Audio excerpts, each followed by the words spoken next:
My name is whoareya and I'm from Redbridge. My name's Ray and I'm from Brixton. My name's Goldie and I'm from the Lambeth Borough. My name is Esma and I live in Croydon. My name is Lithonia. My name is Sabrina and I'm from Wembley, which is in Brent. Edith, I'm from Islington. I'm Jerome, I'm from Waltham Forest. My name is Ayomide Miriam and I'm from Hoxton. My name is Alexander, and I live in Croydon. My name's David, and I'm here today from Milton Keynes. I'm Diane and I'm from Brussels in Belgium. I don't think like the high position people like in London recognise young people and what they want. I think the problems for young people are getting the right opportunities and the volunteering opportunities around London. Opportunity and the help of life handling and being able to handle money, we would have to handle all of that. So once you leave school and once you're kind of out there on your own, it's a bit hard to get along and you kind of find yourself in a struggle.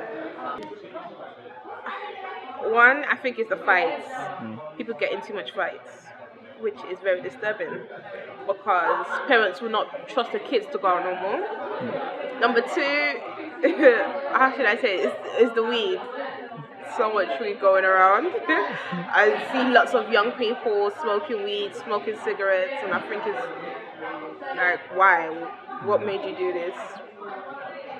There's not enough opportunities for them, and for example, like they're closing down places for the youth to go to. That's why they're mainly on the streets, and then that's where they're seen as doing illegal stuff and get in trouble for that.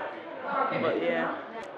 The lack of arts and culture opportunities for young people, and that includes something to do day to day and places to go, and arts and culture are good because they help improve young people's lives and just give them something to do and give them prospects for the future.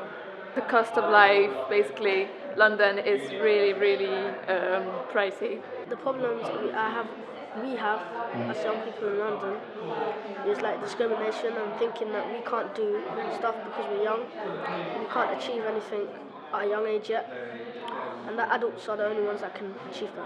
I think one of the biggest challenges is that actual awareness of events that are happening. There are a lot of good free things that are happening in Croydon in regards to arts and culture, but because of a lack of communication, either from the organisation or from schools, a lot of young people aren't aware of these things. The problems are like transport, like loads of people, like many young people pay a lot of money to like try and to like go to certain places, like say for example college, like it's a lot of money, and I feel like it should be maybe a little bit lower, especially, I understand you're going in different zones, I get that, but I feel like it's maybe too much because not everyone can afford it. And like, especially if like you're going to uni as well and you're travelling from uni, say your uni's in Hull and you're coming down to London, it could be a lot for a ticket.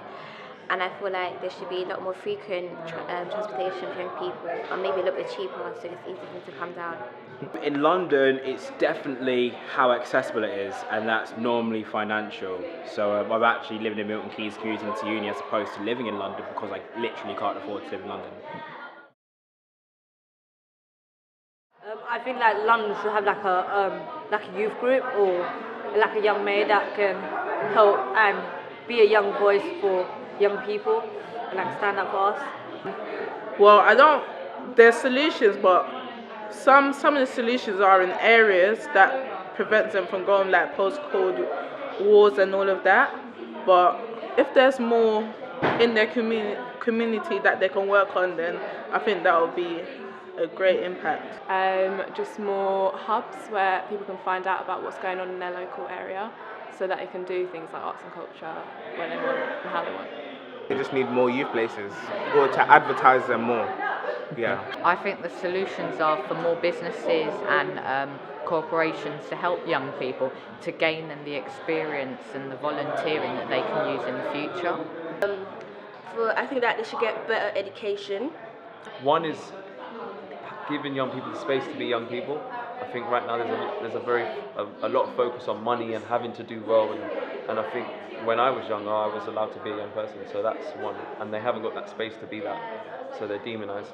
Two is innovation, so kind of filtering what kids learn in private schools, for instance, and filter that into mainstream, so teaching young people about what's relevant to their lives. So if you're learning maths, why not learn maths about APR and all these bank account kind of things and mortgages and all that kind of stuff. So I think in terms of education, it needs to be updated in terms of emotional kind of empowering, so that they can ripple that and help to build their own kind of goals. And yeah, I think that's it. I think you took the words out of my mouth. Yeah.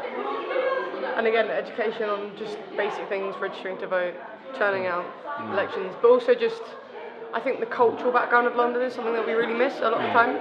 I'm from Essex originally, but I know East London really well, and I currently live in Islington/Holloway.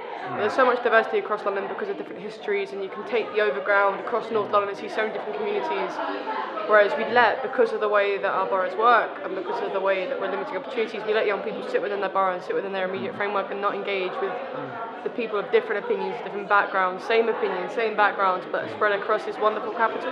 We don't capitalise on that opportunity for cultural exchange within our own city. One of the best solutions is really being proactive, collaborating with schools, and schools actually informing parents as well as students about a lot of these events. I think if schools are on your side, then a lot of the time parents will think that it's a good thing to join, and that will also convince younger children as well as older ones to get involved in it as well.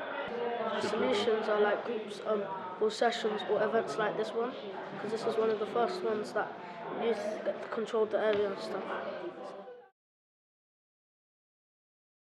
I like my surrounding and the place where I am and what I get from being in London.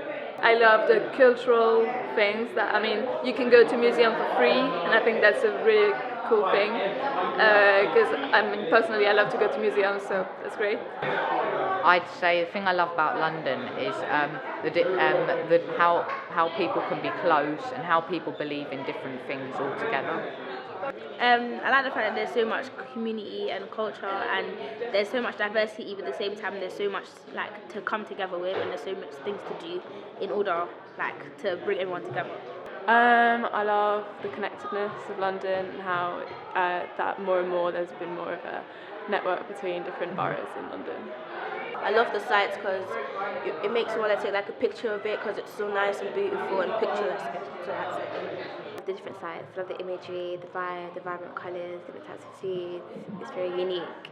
The thing I most love about living in London is the diversity of culture and people.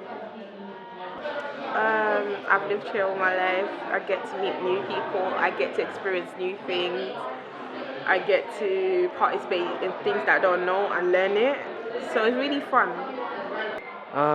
It's so multicultural, so many different cultures, and that's why I think we should stay in the EU as well.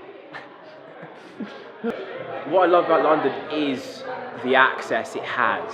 So you've got arts, you've got media, you've got sports, you've got politics, you've got everything you would need as a young person or as any kind of person with ambition. You can find somewhere to facilitate that dream in London, and that for me is definitely the biggest thing.